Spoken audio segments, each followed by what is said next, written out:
विमीय विश्लेषण के 4 उपयोग लिखा था। पहला उपयोग क्या था? भौतिक समीकरण की शुद्धता की जांच करना था। उसके ऊपर अपन ने 4 प्रकार के सवाल करे थे, ठीक है, 4 सवाल करे थे। उसके बाद दूसरा उपयोग कौन सा आता है? विभिन्न भौतिक राशियों में संबंध स्थापित करना, ठीक है। उसके अंदर हमने कल एक सवाल किया था और आज दूसरा, ठीक है। सवाल है हमारे पास, सरल लोलक का आवर्तकाल टी है, वो किसके ऊपर निर्भर करता है? प्रभावकारी लंबाई और उसके गुरुत्वीय त्वरण पर निर्भर करता है, ठीक है। हम तीनों राशि को मिलाकर एक समीकरण बनाएंगे। क्या बनाएंगे? समीकरण, ठीक है। वो बोल रहा है कि विमीय विधि की सहायता से इनमें संबंध स्थापित कीजिए, ठीक। तो हमारे पास अगर यहाँ पे लिखना चाहे समीकरण कैसी बनेगी, ये टी लिखा, ठीक, टी मतलब टाइम, समय की बात कर रहे हैं। तो ये यहाँ पे ऐसा चिन्ह बनाया, इस चिन्ह का नाम क्या है? समानुपाती का, ठीक।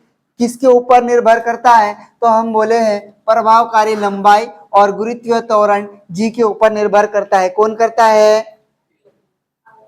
आवर्तकाल, ठीक है, सरल लोलक का आवर्तकाल, ठीक। इसके ऊपर घात कितनी लेते थे अपन? x, फिर कितना लेंगे? y। अगर एक पद और आता तो z भी लेते। क्या लेते? z, ठीक। अब यहां से इस जो अनुपात का है, इसको क्या करेंगे अपन? हटा देंगे चिन्ह, ठीक है। तो यहां से ये हटेगा, t बराबर कितना लगेगा? k। क्या लगेगा? k। और यहां लग जाएगा l की घात x, g की घात y। बनेगा क्या इतना? हाँ, बैठ जाओ,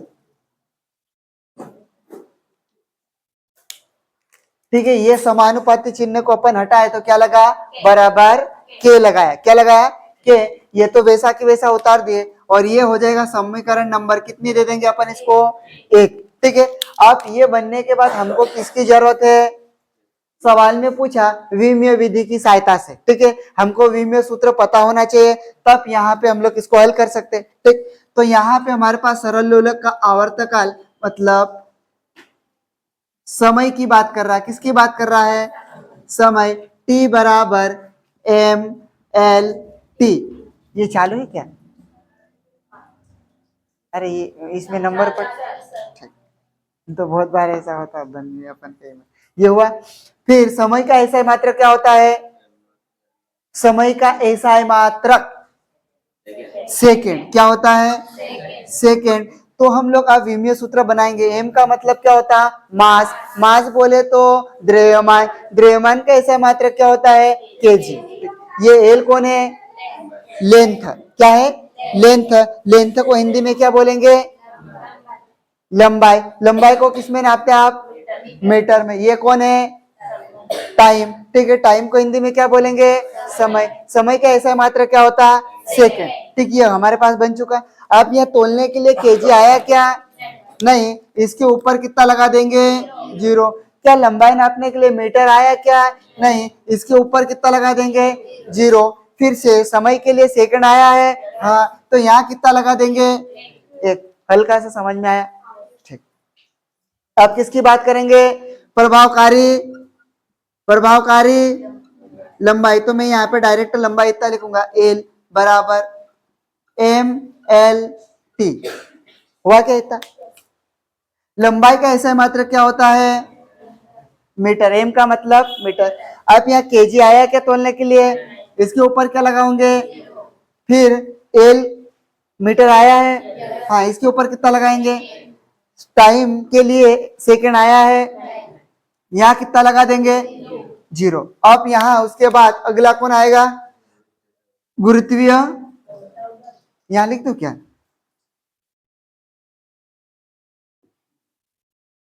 गुरुत्वीय त्वरण जी बराबर एम एल टी। गुरुत्वीय त्वरण या फिर त्वरण का ऐसा मात्रा क्या होना चाहिए? मीटर पर सेकंड की घात। तो ये तो बट्टे में है, इसको किसमें करना पड़ेगा? गुणा में। मीटर गुणित सेकंड की घात ऋण की कितनी हो जाएगी? 2। जब बट्टे में था तो धन का था, अब इसको गुणा में लेके गए तो किसमें बदल गया? ऋण में। अगर यहाँ ऋण का होता और गुणा में ले जाते तो किसका बन जाता है? धन का। किसका बन जाता? धन का। अभी केजी आया है, नहीं, इसके ऊपर कितना लगा दे? 0। मीटर आया क्या लंबाई नापने के लिए? हाँ, तो इसके ऊपर कितना लगाएंगे, 1 सेकंड आया है, टी के ऊपर कितना लगाएंगे, माइनस का, क्या हो गया है, पानी आ रहा है। ये थोड़ा बहुत समझ में आया, ऐसे बनाते थे, ठीक। अब ये मान कहाँ रख दे, समीकरण 1 में मान रखने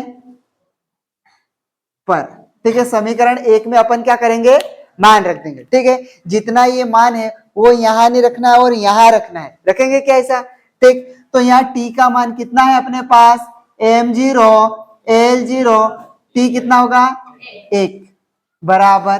अब इस k तो क्या है, कांस्टेंट नियतांक ले रखे अपन, तो इसके जगह मान नहीं रखना है, वैसा ही रहेगा। इसका l का मान रखेंगे, कितना है, m0 l1 t0, बनेगा क्या इतना, हाँ सर बनेगा। उसके ऊपर खोपड़ी में कितनी घात लगी है, x, हम भी लगा ले क्या x, हाँ। फिर उसके बाद उसके गुणा में कौन है, g का मान कितना है, m0 l1 t-2, इसकी पूरे की घात कितनी है, y, कितनी है, y। अब अपने पास कोई जगह है क्या, नहीं है, ठीक है। तो अपने को यहां तक उतार लेना है, उसके बाद अपन आगे करते हैं।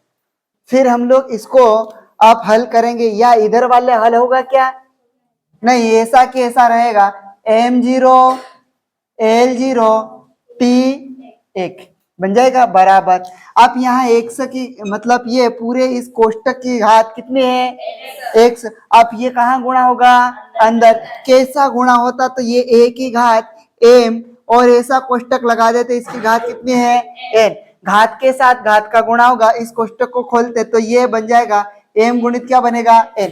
वैसे ही x का गुणा किसके साथ होगा, m की घात के साथ, और वो कौन है, 0, ठीक है। तो आपको यहाँ पे एक m x का गुणा 0 में किया, क्या बनेगा, 0, x का गुणा 1 में करा, क्या बनेगा, x का गुणा 0 में करा, क्या बनेगा, 0, ये इतना बन गया।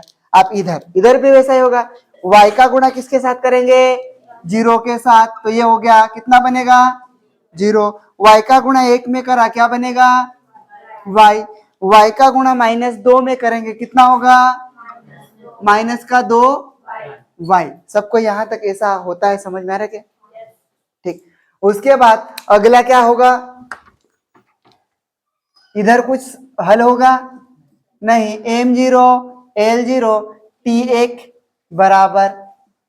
आप इन दोनों का क्या कर देंगे अपन, गुणा, m का गुणा m में करेंगे तो कितना होगा, उनकी घातें जुड़ेगी, ठीक, 0 धन 0, l का गुणा l में करा तो 1 से धन क्या होगा, y, t का गुणा, ओहो यहाँ पे वो लिख दिया, t लिखना था, ठीक, t का गुणा t में करेंगे तो ये होगा 0 ऋण 2y, इधर ऋण का है इसलिए बन गया इतना, ठीक।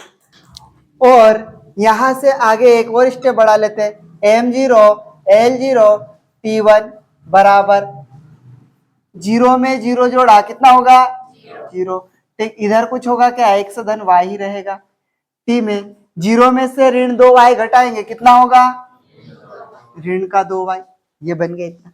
अब इसके बाद आगे अपने को क्या करना पड़ेगा, विमीय समांगता का सिद्धांत लगाएंगे, ठीक है। विमीय समांगता का सिद्धांत कहता है कि दोनों पक्षों की जो विमाएं हैं वो समान जोड़ेंगे या फिर घटाएंगे, ठीक है। तो यहां पे हमारे पास विमीय समांगता के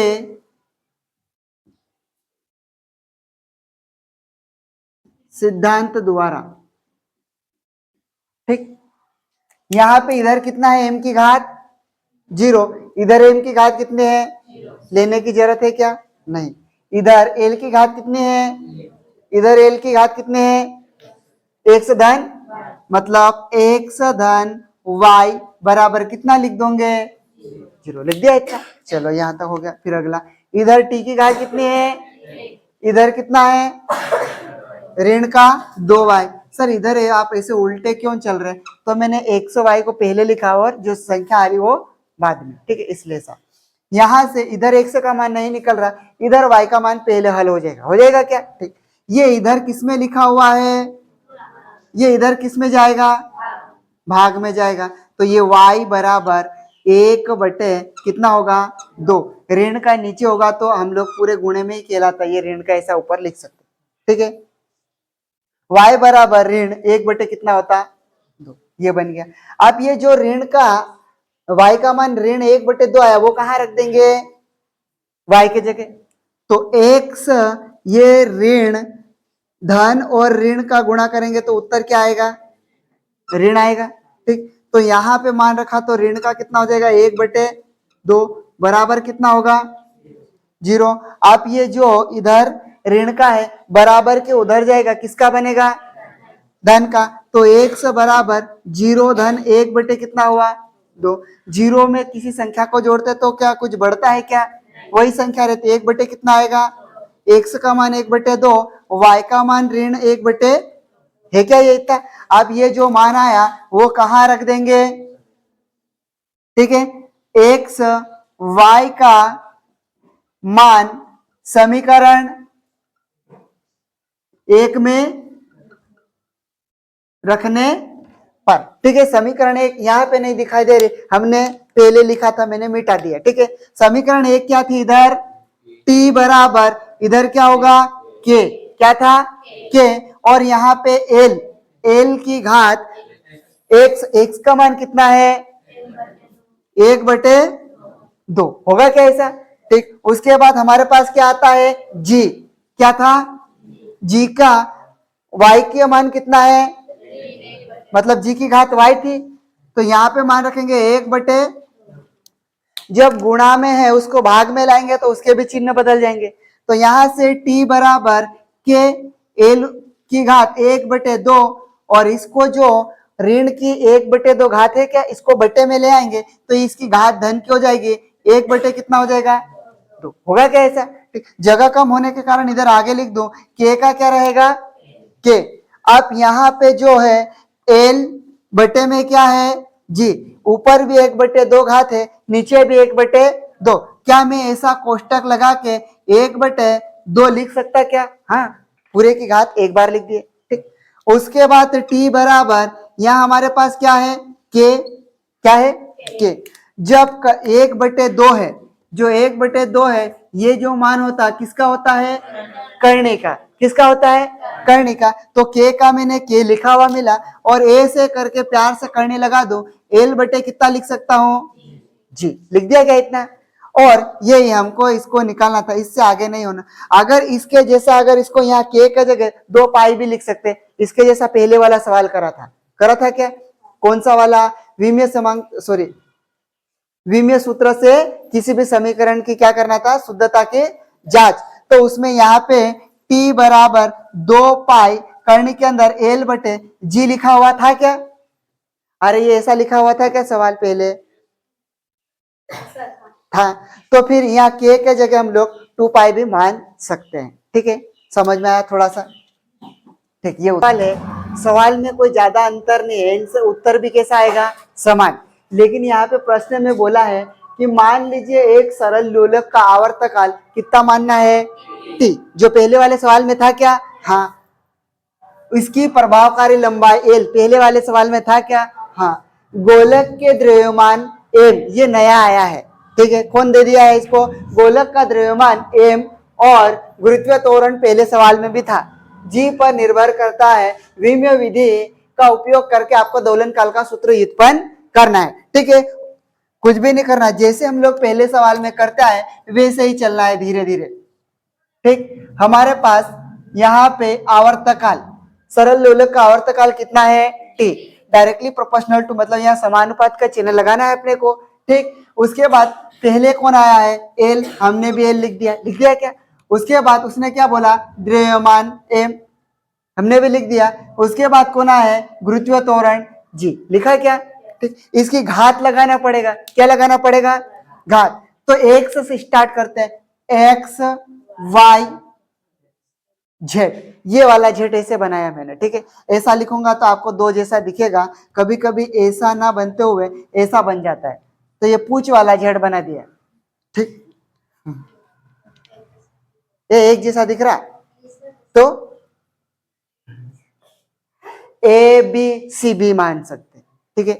मैं एक्स वाई जेड मान, इस समानुपाती चिन्हों को अपन क्या करेंगे, हटा देंगे। हटाएंगे तो क्या लगाएंगे, के और बराबर के एल की घात एक्स, एम की घात वाई, जी की घात जेड। समीकरण नंबर 50।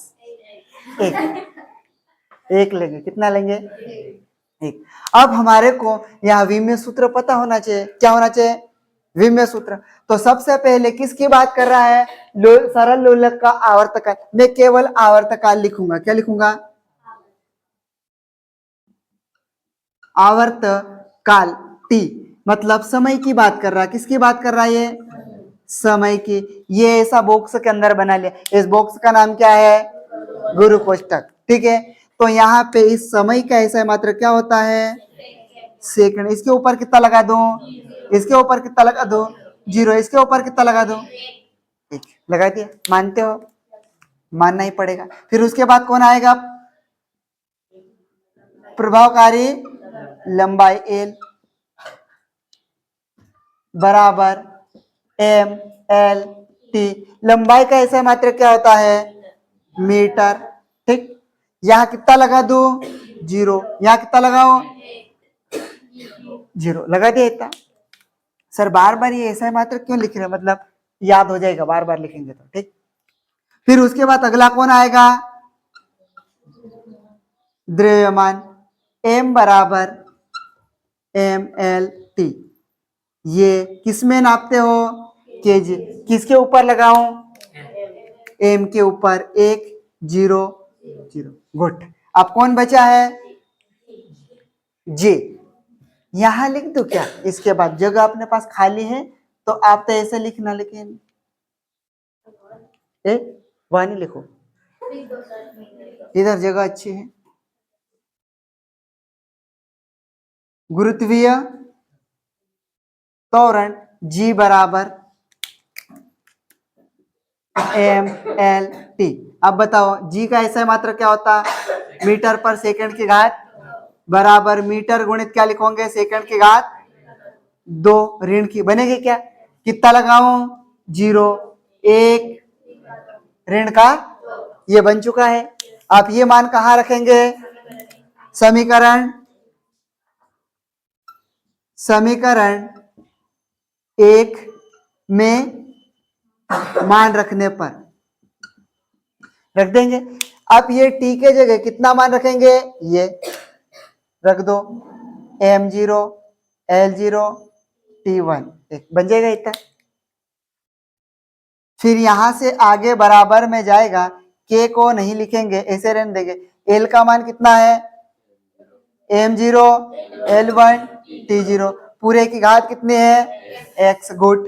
फिर यहाँ पे आएगा, कौन आएगा, m का मान कितना है, m1 l0 t0, उसकी घात कितनी है, y, गुड। उसके बाद अगला कौन आएगा, हाँ m0 l1 t-2, पूरे की घात क्या होगी, z, हो जाएगा इतना। आप यहाँ पे इधर कुछ भी नहीं होगा, वैसा कि वैसा m0 l0 t1 बराबर, ये x का गुणा कहाँ करेंगे, अंदर, उनकी घातों के साथ गुणा होगा। तो फिर आप कोष्टक ऐसे ना लगाए, ठीक है। जैसा ये बोर्ड पे बना वैसा ही कोष्टक लगा हुआ मिलना चाहिए। या ये x का गुणा 0 के साथ किया तो क्या होगा, 0। x का गुणा 1 के साथ किया तो क्या होगा, 1। x का गुणा 0 में किया तो, समझ में आया हल्का सा, ठीक। इधर y का गुणा 1 में किया क्या होगा, y का गुणा 0 में किया 0, y का गुणा 0 में किया 0। फिर इधर आप इधर किसका गुणा करेंगे, z का, तो m के साथ गुणा करेंगे, मतलब इसकी घात के साथ, तो कितना होगा 0। z का गुणा 1 के साथ किया तो क्या बनेगा, z का गुणा 2 के साथ किया तो ऋण का 2 z। अब यहां तक अपने को उतारना है, फिर उसके बाद अपन आगे चलो अब कुछ करें क्या, इधर सब कुछ हमने अंदर गुणा पहले से कर दिया। अब इधर तो कुछ हल नहीं होगा, वैसा की वैसा लिख देते हैं, m0 l0 t1 बनेगा इतना बराबर।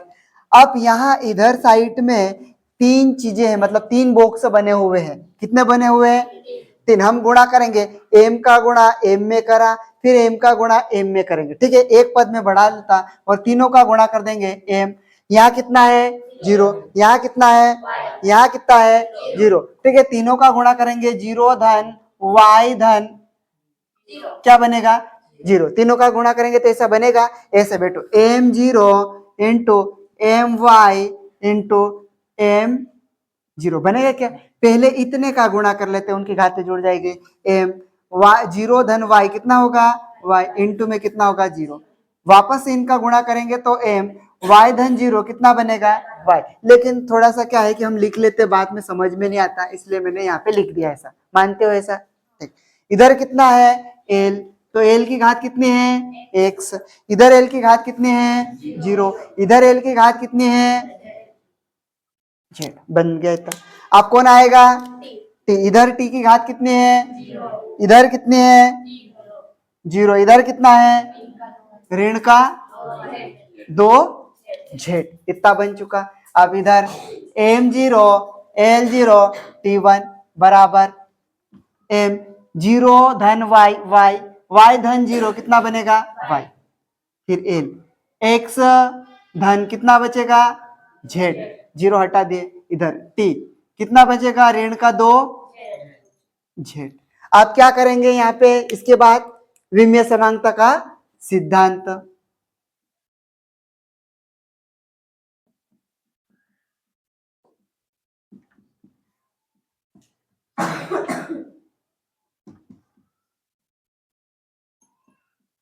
ठीक है, ये हो चुका विमीय समांगता का सिद्धांत। आप इधर कितना है? m, इधर कितना है? m। ठीक है, उनकी घात m की घात को बराबर करेंगे, l की घात की बराबर करेंगे और t की घात बराबर करेंगे। इधर m है, m की घात कितने है? y। इधर m की घात कितने है? तो कितना हो जाएगा y का मान? 0। मानते हो? उसके बाद अगला, इधर l की घात कितनी है? x धन z। इधर l की घात कितने हैं? 0। तो हमने ऐसा 0 लिख दिया। ठीक है भैया, थोड़ी देर। उसके बाद यहाँ समझ में आना चाहिए, यहाँ नहीं आएगा तो फिर पूरा सवाल का कुछ मतलब ही नहीं रहेगा। ठीक है, उसके बाद यहाँ t की घात कितनी है? 1। इधर t की घात कितनी है? ऋण का 2z बराबर कितना होगा? 1। ये z का मान यहाँ से निकल जाएगा और यहाँ रखेंगे तो x का निकल जाएगा। ठीक है, आप ये ऋण 2 लिखा, गुणा में इधर जाएगा किसमें? आप में एरो नहीं बना रहा, सीधे सीधे लिख दो, ऋण 1 बटे कितना लिख दिया? z का मान आया ऋण 1 बटे 2। ये जो ऋण का मान z का मान आया वो कहाँ रख देंगे? इसमें। तो x धन के जगह क्या बन जाएगा? ऋण 1 बटे 2 बराबर कितना होगा? 0। अब यहाँ पे भी मैं डायरेक्ट लिख दूंगा क्योंकि अपन बड़े हो गए। ये ऋण का है, बराबर के उधर जाएगा, किसका बनेगा? धन का बनेगा क्या?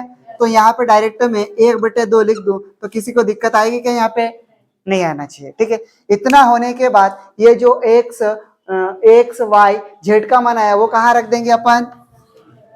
समीकरण 1 में। यहाँ पे लिख दूं x y और किसका मान? z का मान समीकरण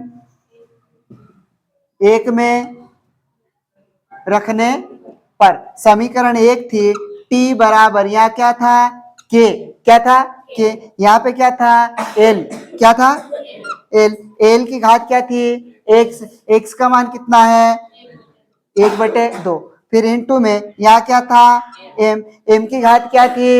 y का मान कितना है? 0। इनटू में क्या आएगा? g की घात क्या थी? z का मान कितना है? ऋण 1 बटे 2। इतना मानते हो? ठीक, फिर इधर अब यहाँ पे t बराबर, इधर k का क्या रहेगा? k। l का l ही रहेगा 1 बटे 2। फिर m की घात 0। ठीक है, m किसी भी संख्या की घात 0 हो जाती है, इसको क्या मानते हैं? 1। और 1 बटे 2 किसका मान है? कर्णिका। किसका है? कर्णिका। यहाँ पे g है तो g यहाँ पे ऋण का 1 बटे 2 है बट्टे में ले आएंगे तो किसका बन जाएगा, वो धन का बन जाएगा, जी की घात 1/2 बनेगा क्या। ठीक, m0 कहाँ गया तो 1 का गुणा करेंगे तो उस पूरा बन गया। फिर यहां से t बराबर k का क्या रहेगा, k, l का l, g का g, उसकी पूरे की घात कितनी लगा देंगे 1/2। 1/2 किसका मान है, करनी का, तो ये बन गया t बराबर k, करनी लगा देंगे, l बटे क्या लगा दिया g, और ये 1/2 हट गया। ठीक, अब ये भी हो सकता है k के जगह आप मान ये भी मान सकते हैं 2 पाई, ठीक, करनी के अंदर l बटे जी, ऐसा हमने पहले समीकरण की शुद्धता की जांच करी थी, इसलिए मैंने यहाँ पे 2 पाई लगा दिया, अन्यथा आपको यहीं तक लिखना है। ठीक है, समझ में आया यहाँ तक। लोग 11वीं फिजिक्स पढ़ने जैसे या फिर सीखने जैसे पढ़ रहे हैं और आपको अच्छी लगती है ये क्लास, तो आप भिंडे कोचिंग क्लासेस के यूट्यूब चैनल को सब्सक्राइब जरूर करें। तो बहुत हंस रहे थे हम लोग। क्या